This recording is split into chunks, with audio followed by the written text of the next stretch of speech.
Good day, everyone, and welcome to Getting Candid with Dr. Malcolm, COVID edition. I'm excited to be back with you, and I want to say a big welcome to those of you who are joining me for the first time. Perhaps this is one of the first videos that you're seeing, so I want to welcome you. Sometime last year, I believe it was in the month of October, I started a video series where I interview everyday people and talk to them about mental health topics that are of interest or relevant to them. So today I have a special guest with me. Her name is Miss Motheba Linton. She's joining me today and she is a dear friend of mine. Right now I'm going to allow her to introduce herself and just say a little bit about who she is. Hi, good afternoon, everybody. As Dr. Malcolm has already indicated, my name is Motheba Linton, and I am an attorney in the AG's Chambers, Senior Crown Counsel. I am one of your fellow quarantine inmates, and we're going to talk about my experiences during this quarantine, this lockdown, and try to see how we can help each other cope. Thank you. Thank you so much, Ms. Linton. So in general, this series that I'm doing, Getting Candid with Dr. Malcolm, is really all about helping to bring awareness to mental health, to help to reduce stigma, and to also help persons realize that, you know what, you are not alone. All right. So seeing that we're in this COVID pandemic and we're in this together, I thought, why not do the next few shows to address that and talk about how people, are coping emotionally, psychologically, and what they're actually doing that might be helping them along the way. And hopefully that information can be helpful to those persons who are listening. So, Ms. Linton, what has been your emotional experience during this whole pandemic, during this lockdown? Because obviously there are psychological and mental health implications when it comes to any sort of infectious disease outbreak, or any sort of major, like a natural disaster. There's always going to be like psychological implications. So how have you, or what has your experience been like so far? It has been, I can say it has been a roller coaster of emotions. It has been phases, just like in every traumatic situation. In the beginning, I was looking at it as looking at COVID-19 or coronavirus as a far removed problem, isolated problem that is contained in China or other Asian countries, just much like Ebola was to Africa. But then it hit home when we recorded our first case in the Turks and Caicos Islands, and then I realized that this was not as far removed as Ebola or the other pandemics that we had experienced in the world. And I realized that this covered the entire world. There was nowhere to hide. So I've gone through different emotions. I have been hopeful. I have been depressed, not in the medical sense of the word. I felt down. I felt Yeah. no way out. But most importantly, recently I've made peace with the situation, and I have accepted that this is the reality that we face now.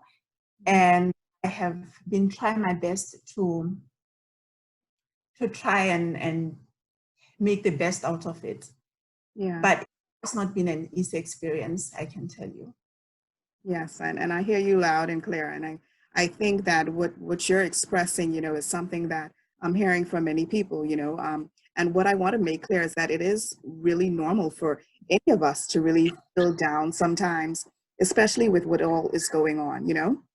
So those feelings of sadness, they may come up, for a lot of people. And for some persons, it may be a bit more intense than others. It can be a little bit more difficult for them to cope with.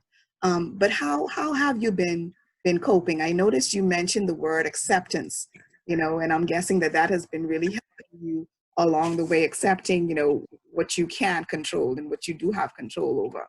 So what have you found helpful that's been really, good in allowing you to cope and get through this whole thing? I think the most important thing for me, or the best tool that I've used was, or has been, to draw from my past experiences. I've On gone through, past experiences? Okay. yeah, my experiences. I have gone through some traumatic experiences, which I thought were, the most intense, but, situations or occasions in my life. Mhm. I've kind of drawn from them, and I've realized that everything that we face today is not going to be here forever. Yes, there are some people who are not going to make it alive. We just have to accept that.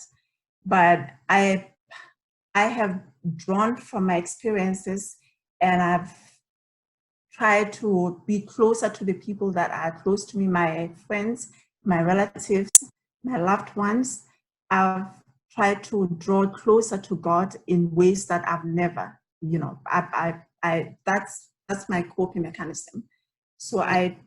I exercise, I pray, I spend as much time as I can with God, Mhm. trying to understand what is really going on. Right. And I can say that it has been helpful in coping. Okay. That's excellent. And you mentioned some really great tips there. And what I heard you say in all of that too is that you've managed to put things into perspective. You managed to do that, and you're also relying on your coping, your coping or your support network, I should say.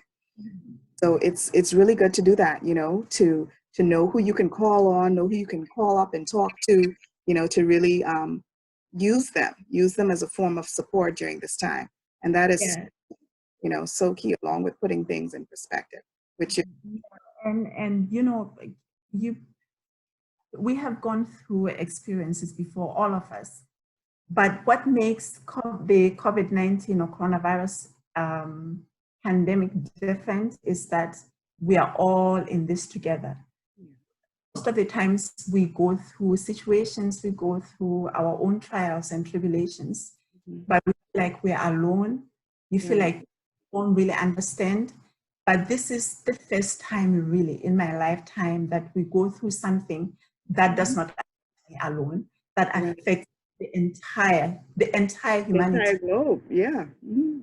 And poor, black and white, we are all in this boat together. So it kind of makes things better, because I know that we all have each other to support, Right. uh, and it has helped me a lot. Yeah, and that's so important. And yes, it's important to realize that we're not alone in this. Many people around the world are dealing with the very same issue. So there's that sense of unity and that sense of support. That we're not in this alone. Yeah. So thank you for sharing that. And I'm just curious. For instance, if things were to get like so overwhelming for you and you felt like your usual coping mechanisms, they weren't really working for you, would you be reluctant like to go to a doctor or speak to a mental health professional? Because I know there are some persons would tell me straight off the bat, well, I'm not going to see those people, or I hate going to doctors. So what would be your take on that? If you had asked me that question last year, I probably would have answered the same way the other people have answered. Yeah. But there comes a time when you realize that you just cannot do it alone, and you realize that you're not in this alone. There are many other people who are coping with the same issue, and it goes back to what I said earlier, which is that this is different because it's not just me. It's not just me and my family going through it. Right. It's just me and my grand tech community going through it.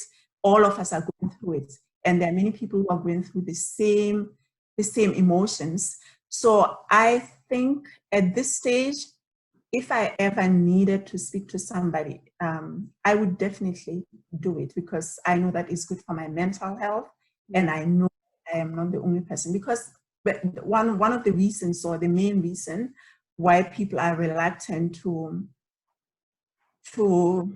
go out and seek professional help is because of the stigma attached to mental problems. Right. But when you know that you're not alone, you know that you read stories about people, doctors, well-respected doctors, the doctors taking their lives because of the pressure that they're under. you realize that, you know what, I'm not in this alone. I can, you know, if things become too hard for me, wrong, there's no shame in seeking help, extending a hand, and asking somebody to help. So I would not be reluctant to seek medical attention. Yeah, that's good. And I really wanted to ask that because you mentioned an important thing, which we know, and that is that a lot of times stigma is the biggest barrier keeping people from getting the help that they need, you know. So my encouragement, and I'm sure what many persons are getting from what you're saying is that, hey, if you need the help, you know, don't be reluctant to go ahead and seek it out. You know, Yeah. you've tried certain things on your own. If it still doesn't work, then there are professionals out there that you can call on. So do you have any final words of encouragement that you want to share with the viewers before we go? I just want to, you know, I know that people are going through different, you know, levels of difficulty. Some of us are blessed enough to still have jobs, to still have members of our families who have not been taken by this virus or this disease. So I just want to encourage people, regardless of what happens, whether you lose a family member, whether you lose your livelihood, it's not the end of the world. It's not the end. There's light at the end of the tunnel. Just out to your support system. Just reach out if you believe in God. Just talk to God more than you've ever done before. I do that every morning. I go for my walks. If you want to, if you feel like exercise is something that will help you, go out and exercise, but you know, remember to still respect social distancing guidelines. Right. Exercise, and I find that more than even in my room, which has kind of become depressing, when I'm on the road, that's when I talk to God more than I do even when I'm in my room. So that's the best advice I can give you. Talk to God, try to reach out to your loved ones, talk to people, and you know, draw strength from their experiences, because you're not in this alone. And just remember that nothing lasts forever. This will end, it will end, and all of us will get opportunities to rebuild our lives. That's the advice I can give you. Thank you so much. And I'm sure our listeners are so blessed by your comments and your words of encouragement and hope. You know, it really gives a sense of hope, you know, knowing that, hey, you know what, we're in this together, and there will come an end to this, you know, there will come an end to this. So thank you so much for coming on with me today and being my guest. I know that this video will help a lot of people out there. For those of you who are listening, you can look out for more videos coming, because like I said, the next few shows that I do, it will be centered around COVID, and similar to today, I'll be talking to persons about how they've been doing, you know, emotionally, psychologically, and what they've been doing to cope. And hopefully that information would be also very useful to you. All right, so this show is being brought to you by Understanding Minds, TCI. You can find me on you can find the company on Facebook. We're on YouTube as well. And I also mentioned to those of you who follow my social media pages that we do have a new website now as well, www.understandingmindstci.com. And there's a mental health forum in there that you can go in and sign up for. We're trying to create like an online community of support where persons can go in and seek advice, as well as to also provide information to persons who may have any sort of emotional issues at this time. So do take advantage of those platforms. All right, so thank you for everyone who's joined us, and see you again on Getting Candid with Dr. Malcolm. Bye. Thank you, and thank you for having me.